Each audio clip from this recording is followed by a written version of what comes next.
Bom, e ainda falando sobre o coronavírus, gentilmente agora nos atende para falar mais sobre a pandemia e está conosco o cardiologista Roberto Calil Filho, professor titular de cardiologia da Faculdade de Medicina da USP e que foi internado justamente por causa da doença. Doutor, olha, muito obrigado por atender aqui a Jovem Pan. Como vai agora? Bom dia a todos, viu? Tudo bem. O senhor teve o exame confirmando a doença já? Como é que está a situação do senhor? Sim.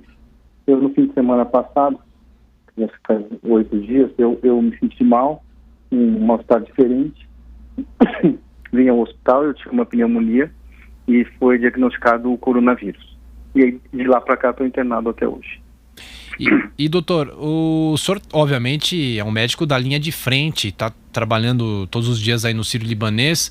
O que o senhor pode passar para a gente em relação a essa pandemia? Muita gente fala que só pega pessoas que são mais velhas, mas claro, o senhor também é um médico que se expõe aos riscos, não tem jeito, o senhor está na linha de frente. Quais são as primeiras impressões que o senhor pode passar para os nossos ouvintes internautas? É o que tem sido falado, quer dizer, 80% das pessoas que vão ter contato com esse vírus não vão ter nem sintoma, não vão nem saber. Os 15% mais ou menos vão começar com sintoma tosse, febre. A grande maioria vai ficar em casa, tratar em casa com o diagnóstico do coronavírus. E 5% mais ou menos vão necessitar hospitalização. E desses, aí sim, vão precisar de cuidados mais, talvez até intensivos, né? Paulo Matias, cardiologista Roberto Calil Filho aqui conosco, gentilmente nos atendendo. Paulo. Doutor Roberto, bom dia. Eu queria fazer uma pergunta sobre a questão da hidroxicloroquina e a cloroquina, né? Qual é a sua avaliação? O senhor já tem uma opinião formada aí sobre esse possível medicamento para cura, ou pelo menos para amenizar aí os efeitos do vírus? Qual é a sua opinião?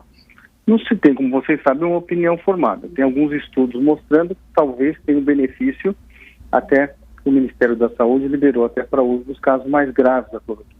Mas tem vários estudos. Esse vírus é uma coisa nova. Tem vários estudos com vários tipos de remédios sendo testados no mundo inteiro, para se ter uma comprovação de 100% do benefício. Então não se tem tem estudos, tem indicativos, né? Como disse, é uma coisa nova. Então, tratamento das consequências, por enquanto, né? Tratar as pneumonias, as consequências que o vírus causa nos casos mais graves. Doutor Calil, pergunta agora de Rodrigo Constantino, que está nos Estados Unidos. Constantino. Bom dia, doutor. Eu quero insistir nessa toada do Paulo, né? Porque parece que o Brasil agora já está autorizando mais uso também da hidroxicloroquina. O próprio ministro Mandetta, em Nova York, já tem 4 mil pessoas submetidas a esse tratamento. A pergunta é muito direta. O senhor tomou, está disposto a tomar? Porque às vezes a gente percebe muito mais assim a inclinação por parte das ações de quem é médico e entende do assunto do que muitas vezes discurso, porque eu entendo a necessidade de cautela, ainda não é nada aprovado. Mas o senhor tomou ou pretende tomar? Olha, veja bem, quando você está num hospital, numa situação mais crítica, você tem que respeitar, obviamente, o tratamento médico, é o que eu fiz. Entendeu? Então eu tomei várias medicações. Né? Então desculpe que eu não estou ainda 100% recuperado. Agora, em relação a esse remédio, tem sido usado em larga escala e eu espero que as pessoas melhorem, que os estudos comprovem a sua eficácia, porque o remédio é de fácil acesso, né, a toda a população.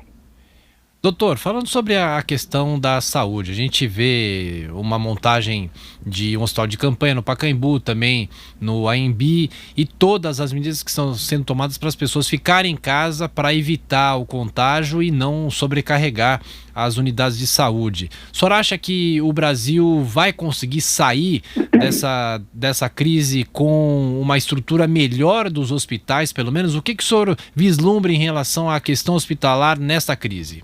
Olha, eu sou sempre otimista. E nós demos a sorte dessa doença, primeiro que ela veio de fora, pegou as classes mais altas, então o sistema público teve tempo, dentro do possível, de se preparar.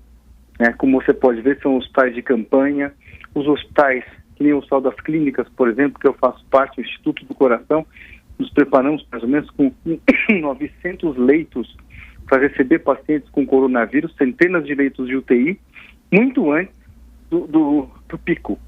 Então, eu acho que, primeiro, eu acho que o Brasil talvez tenha o resultado, talvez não, tenho certeza vai ter um resultado muito melhor que vários países da Europa, espero, torço e tenho certeza, em relação ao tratamento dessa pandemia.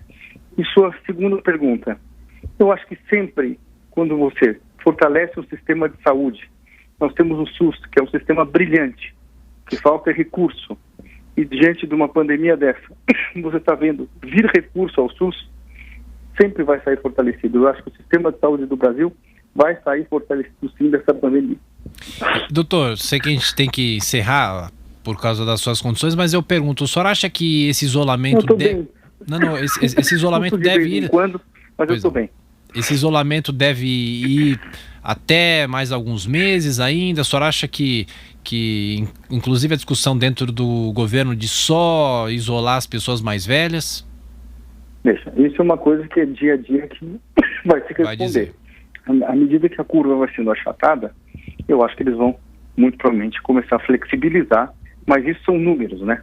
São baseados em números, em casos, como o sistema público está sendo colapsado, e as regiões são diferentes. Você vê claramente o estado de São Paulo é diferente de outro estado. O maior número de casos. Então, as atitudes têm que ser mais radicais, na minha opinião, nesses locais, nesses estados, em que o vírus realmente ainda continua crescendo a cada dia. Perfeito. Doutor Roberto Calil Filho, cardiologista, aliás, é consultor aqui da Jovem Pan. Nos intervalos do Jornal da Manhã, você está acostumado a assistir as dicas do doutor em relação à saúde do coração.